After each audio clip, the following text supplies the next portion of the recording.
नमस्कार। आज हम लोग लाइव हैं। क्यों लाइव है? तो आप सबको पता है कि दमन में और दीव और दादरा नगर हवेली में अब जो इलेक्ट्रिक डिपार्टमेंट है वो प्राइवेट हो चुका है, यानी निजी हो चुका है और लोगों के एक एक बिल शायद आ चुके हैं और जिसके बिल नहीं आए हैं उनके बिल आने वाले हैं। अब जो है बिल आ गए हैं, मेरा भी बिल आया है। ये तो बिल आया है, ये पहले का पुराना बिल था, अब ये टोरेंट वालों का है। तो बिल की वजह से मुझे भी पता चला है और मुझे भी झटका लगा है, पर मुझे तो पता था ही कि ये झटका लगने ही वाला है। तो ये झटका शायद सबको अब धीरे धीरे लगेगा। अब कुछ बातें जो है वो मुझे समझ में नहीं आ रही है कि इतना बिल एक साथ कैसे बढ़ सकता है, क्योंकि मैं अपने बिल की बात करता हूँ। पहले मेरा बिल जो था वो लास्ट बिल यानी ये बिल बहुत कम था। चलिए इसमें दिखा देता हूँ, यानी एवरेज बताया था, लास्ट बिल मेरा पेंडिंग रहेगा होगा तो 368 था। 300 के आसपास ही बिल आता था। वो इस बार अचानक से जंप करता है और 1161 1161.88 हो जाता है। अब उसमें मैं देखता हूं तो पता चलता है कि इसमें टोरेंट वालों जो ये बिल है नया, उसमें मास्टरी है। उसमें सब अब पहले जो बिल आया करता था उसमें ऐसे बाइफिकेशन होता था, तो यहाँ पता चल जाता था कि हमने कितना यूज किया, कितना यूनिट यूज हुआ, 100 के अंदर कितना हुआ, इसका कितना हुआ, इसका कितना हुआ, इतना हुआ। अब हमारे टोरेंट वालों का जो बिल है उसमें सीधा एनर्जी के साथ बिल ठोक दिया, कितना कंज्यूम हुआ और इतना आपका बिल। अब उसमें बिल आ गया है एनर्जी चार्जेस 974.85। अब इसके साथ साथ 6 चार्जेस लगा दिए। अब ये नया चार्जेस आ गया, रेगुलेटरी सरचार्ज लगा दिया।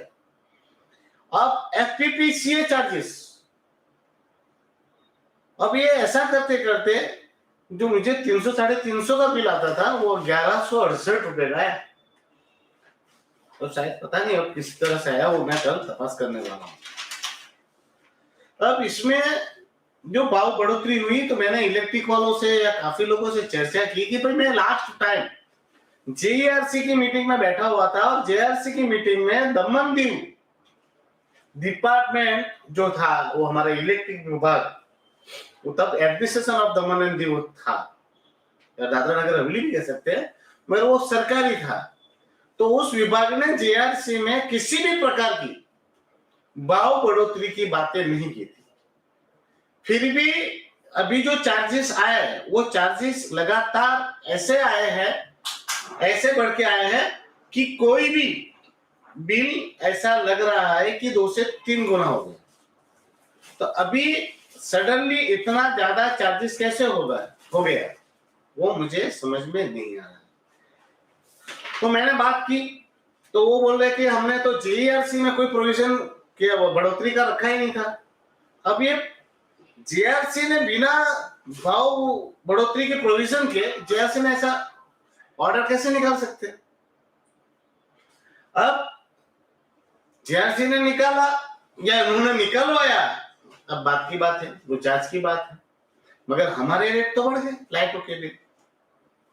अब ये लाइट बिल का जो है वो उसमें आप देखोगे तो फिक्स चार्जेस लगा दिए गए, एनर्जी चार्जेस लगा दिए गए। वो एनर्जी चार्जेस तो हमने यूज किया तो वो है, मगर इसमें रेगुलेटरी सरचार्जेस, एफपीपीसी चार्जेस, और उसमें भी हमने वो देखा डोमेस्टिक का टैरिफ यहाँ पर लिखा हुआ है। अब डोमेस्टिक का टैरिफ जो है वो 0 से 100 ₹1.60 हो गया, जो ₹1.20 हुआ करता था, और उसमें भी भाव बढ़ोतरी हुई। लास्ट टाइम जो ये मेरा मार्च का बिल है, लास्ट टाइम का जो सरकारी है, दमन electricity department Daman and Diu, जिसमें इलेक्ट्रिक का भाव जो है वो ₹3 था 1 यूनिट का, सरकारी। अब हमारे स्टूडेंट वालों भाई साहबों ने जो बिल भेजा है उसमें कॉमर्शियल का बिल डायरेक्ट बना दिया है 3 रुपया, इन्होंने लिखा है, इधर है कॉमर्शियल का 3 रुपया 35 पैसा, बराबर है। साथ में 3 रुपया 35 पैसा तो बढ़ा, 35 पैसा तो बढ़ाया, पर साथ में बढ़ा दिया, लगा दिया रेगुलेटरी सरचार्ज, फिक्स चार्ज और एफटीपीसीए चार्ज। अब ये मैं पूछ रहा हूं कि आप एक तरफ पर यूनिट का भाव हमसे कंज्यूम हुआ वो पा ले रहे हो, यानी हमने जितना यूज किया उसका आप पैसा ले रहे हो, तो फिर ये पावर परचेसिंग कॉस्ट हम पे क्यों थोपी जा रही है? वो भी अलग से आप ले रहे हो पावर परचेसिंग कॉस्ट, तो इसके साथ रेगुलेटरी सरचार्ज कैसे? पावर परचेस कॉस्ट के साथ आप रेगुलेटरी सरचार्ज करके नया चार्ज कैसे लगा सकते हो? और उसमें भी फिक्स चार्जेस और कहां से आ गया? अब मुझे तो काफी बातें जो है वो हैरान करने वाली लग रही है।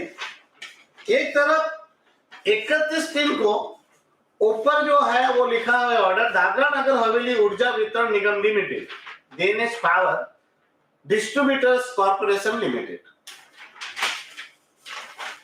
और ये जो भी एडवर्टाइजमेंट हमारे यहाँ लोगों ने भेजी, मेरे पास भी आई, उसमें 15/4 Dadra and Nagar Haveli and Daman Diu power distribution corporation limited. अब इसमें लिखा है कि 1 अप्रैल से जो जेआरसी की वो है उसमें कमीशन का जो है उसके हिसाब से ये रेट तय की गई है। और अगर इसकी बात माने Dadra and Nagar Haveli Daman and Diu power distribution corporation, हाँ इसमें लिखा है कि ये जो भाव है वो दादरा नगर हवेली के लिए है, मगर ऊपर जो कंपनी का नाम लिखा है दादरा एंड नगर हवेली અને દમણ અને Diu power distribution corporation limited, अगर ये कंपनी फाइनलाइज करती है और वो रेट अगर दमन दीव में लागू कर दिए जाते हैं तो और भी रेट बढ़ जाने वाले हैं। क्यों? हमारे यहाँ जो है वो प्रथम यूनिट से आपने बिल में देखा होगा तो 0 से 100 यूनिट का पहला स्लैब है, जिसका रेट हुआ करता था 1 रुपया 20 पैसा, मतलब 100 यूनिटों तक 1 रुपया 20, 1 रुपया 30 पैसा तक हुआ करता था।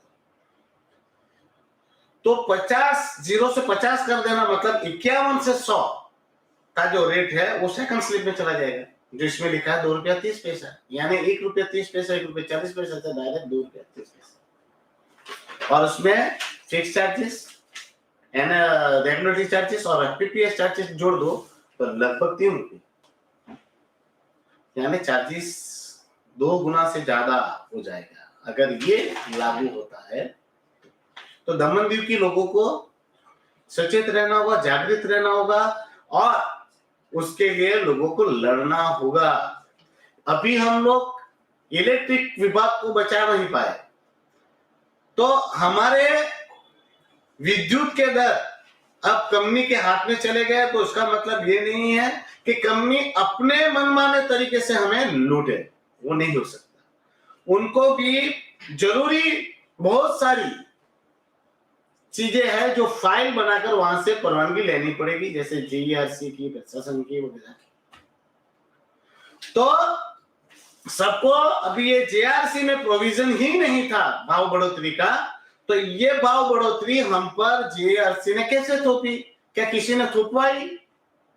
तो अगर ये है तो जेआरसी कमीशन से द्वारा जो भाव बढ़ोतरी हम पे थोपी गई है उसको चैलेंज करना चाहिए।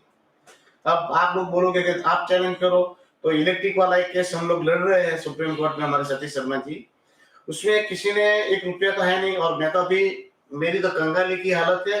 क्या बोलते मोदी जी बोलते थे झोला साहब, झोला लेके निकल पड़ेंगे, तो हम लोग भी झोला वाला ही हो गया। तो घर पे खाने के भी वादे पड़ रहे हैं, तो एक कोर्ट में जाने का पैसा तो मेरे पास तो नहीं है। तो दमन दीव और दादरा नगर हवेली में जो पूंजीपति, करोड़पति और लूटपाट करके जो बड़े बड़े नेता बने हैं, उनसे निवेदन है कि वो थोड़े पैसे थोड़ा निकाल के गरीब राहत देने के उद्देश्य से थोड़ा कोर्ट में जाने के लिए कृपा करे या एक वकील रोके। और जेईआरसी का जो ये कंपनी, निजी कंपनी ने हवाला दिया है और निजी कंपनी द्वारा ये हमसे मनमाने रूप से अगर भाव बढ़ोतरी करके लूटेंगे तो उसको चैलेंज करना चाहिए। सबसे बड़ी बात तो इंडस्ट्रीज को आने वाली, क्योंकि इंडस्ट्रीज पे मेरे हिसाब से जिस प्रकार से मैंने बात कही उस हिसाब से एक यूनिट पर 67 पैसा बोझ बढ़ने वाला है। बराबर है, यानी इंडस्ट्रीज वालों पर बहुत बड़ा बोझ आने वाला है। अब इंडस्ट्रीज वाले जो थे, जब जेआरसी की मीटिंग थी तो दमन दीव में तो बहुत सारे लीडर होशियार बहुत है, तो जेआरसी में तो वो कमीशन में क्यों आएंगे? उनको तो चुनाव में वोट लेने के लिए आना है और जनता को भी 500-1000 रुपए खाना पीना पार्टी वगैरह चाहिए। अब ये 500 रुपए जो आप लोगों ने लिए थे वो एक ही बिल में ही आपको हर महीने भरने पड़ेंगे और नेता लोगों को तो उसमें कोई पड़ी नहीं है, क्योंकि नेता लोगों को तो बड़े बड़े हफ्ते आ रहे हैं, तो हफ्ता आता है तो वहां से वो लोग तो बिल भर देंगे, तो वो जेआरसी की मीटिंग में तो आते नहीं है। पर इंडस्ट्रीज वालों को तो आना चाहिए था। जब मैं इंडस्ट्रीज के लोगों से बात कर रहा था, दमन इंडस्ट्रियल एसोसिएशन के लोगों से, उनसे आगे भी मैंने फोन किया था, मीटिंग के दिन भी फोन किया था कि भाई जेआरसी की मीटिंग है, वहां आप लोग आओ, ये प्रपोजल में आप लोग देखिएगा। जब मीटिंग खत्म हुई कोई नहीं आया, सिर्फ हमारी संस्था के लोग ही आए। जब मैंने इंडस्ट्रियल के पदाधिकारी को बात की तो उन्होंने बोला कि उमेश भाई आज मोदी जी का लाइव था डीआईए के हॉल में, तो हम मोदी जी के लाइव को नहीं छोड़ सकते थे, तो उन लोगों ने मोदी जी का लाइव देखा। तो मोदी जी के लाइव देखने में नुकसान इंडस्ट्रीज सारी दमन दीव की इंडस्ट्रीज को 67 पैसा पर यूनिट का पड़ा। बराबर है। अब जो हमारे पदाधिकारी है डीआईए के, वो अब इंडस्ट्रीज को जवाब देंगे कि मोदी जी के लाइव देखने से 67 पैसे का जो लॉस हुआ है वो मोदी जी के पास जाकर 67 पैसा का लॉस हम कैसे निकलवाए। बराबर है। तो इंडस्ट्रीज वालों को वापस कहता हूं कि 1-200 और मोदी जी का देख लो, ताकि तुम्हारे वो 67 पैसे का 1 रुपया शायद घटा दे। फिर एक्सपो लगाते रहना, साहब बोले तो एक्सपो में दौड़ते जाने का, सीएसआर का फंड वगैरह दे के कार्यक्रम करवाते रहो, भले इंडस्ट्री डूब जाए। आप लोगों को क्या है, आधे से ज्यादा का तो सेठ बैठे हुए बॉम्बे में बेचारे, आप लोगों को यहाँ पर मजा लेने हैं, तो मजा लेने के चक्कर में इंडस्ट्रीज की बराबर की वाट लगी हुई है। अब ये सब सबूत है, तो उस पर तो मैं तो कार्यवाही करने के मेरे से लेटर वर्क जितना होगा वो करूंगा। अभी आज मैंने वो देखा तो एक पावर स्टैगरिंग आया दमन में, ये प्राइवेट हुआ तब से 4-5 दिन पावर का स्टैगरिंग आया, अब ये वापस आया। अब एक ही साल में इतना मेंटेनेंस कैसे हो रहा है कि इतने सालों में तो कभी हुआ नहीं। अब गर्मी के सीजन में पूरे दिन पावर बंद करके, पावर कट करके हमें कौन सा फायदा पहुंचाने की बात ये नया टोरेंट तुरंत झटका देने वाले कंपनी वाले कर रहे हैं। अब हम इसमें ज्यादा क्या बोले, जो है वो हमने बताया। तो आप लोग जो है सचेत रहिए, जागृत रहिए और चुनाव में पैसा लेते रहिए 500, 1000, 2000। पर अब लाइट की बिल में थोड़ा बढ़ोतरी ज्यादा हो गई है, तो नेता लोगों से वाट की कीमत जो है अब इलेक्ट्रिक का लिखते रहिएगा कि ये इतना बिल बढ़ रहा है, तो 5 साल का, क्योंकि 25-30 हजार रुपया ज्यादा जाने वाला है, तो एक वाट की कीमत 25-30 हजार रुपया बराबर है। और एक खाना वाला छोड़ने का नहीं, चिकन बिकन, चुनाव आते ही पार्टी बार्टी अपने को चालू रखने का। इस चुनाव में वोट बिना पैसे के नहीं देने का, बराबर है। और हमारा पेट भी इससे बढ़ जाता है, भारत माता की जय, पेट पे रख के आवाज देते रहना, भारत माता की जय, जय श्री राम, ये सब चिल्लाते रहने का, अल्लाहू अकबर सब चिल्लाते रहो। बराबर है। हमारे घर बार ऐसे ही चलेंगे, ऐसे ही हमारे बच्चे पढ़ लेंगे, फीस तो सब बढ़ जाएगी। ऐसे चिल्ला नारा लगा देने से भाजपा कांग्रेस ये सब करते करते हमारे घर बार चलते रहेंगे। घर में अनाज भी आ जाएगा, सामान भी आ जाएगा, बच्चे की फीस भी बढ़ जाएगी और इलेक्ट्रिक के बिल भी बढ़ जाएंगे। तो आप सब ऐसे ही चिल्लाते रहिए और ऐसे ही चुनाव में वोट करते रहिए। कितना भी अन्याय हो जाए, घर टूट जाए, दरबार टूट जाए, धंधे बर्बाद हो जाए, रोजगार बर्बाद हो जाए, सबका सब बर्बाद हो जाए, आंख की एक आंख बिक जाए, किडनी बिक जाए, लीवर बिक जाए, सब कुछ बिक जाए, मगर आप लोग घर से बाहर मत निकलिए, विरोध मत कीजिए। विरोध नहीं करना है, हमें चुप बैठना है। राष्ट्र निर्माण हो रहा है, इतने साल से भारत का निर्माण नहीं हुआ, वो अब हो रहा है। महंगाई कहाँ है? महंगाई का कोई फर्क हमें पड़ने वाला नहीं है। मजा लीजिए। और अभी हाउस टैक्स भी आ रहा है। चालू रखिए। चलिए, मेरा काम था आप लोगों को जागृत करना, लोगों को समझाना। ऐसे भी आप लोगों ने मुझे तो पागल ही समझ लिया है। अगर आप लोग मेरी बात पहले ही समझ लेते, जब मैं पॉपुलर के घर घूम रहा था कि भाई इलेक्ट्रिक प्राइवेट हो रहा है, बचिए, लोग मुझे सहयोग कीजिए, लोगों ने किया नहीं। मेरी बात से अगर किसी को बुरा लगा हो तो हाथ जोड़ के क्षमा चाहता हूं और उम्मीद करता हूं कि आप लोग खुश रहें, तंदुरुस्त रहें, सुखी रहें और यूं ही मुस्कुराते रहें। धन्यवाद।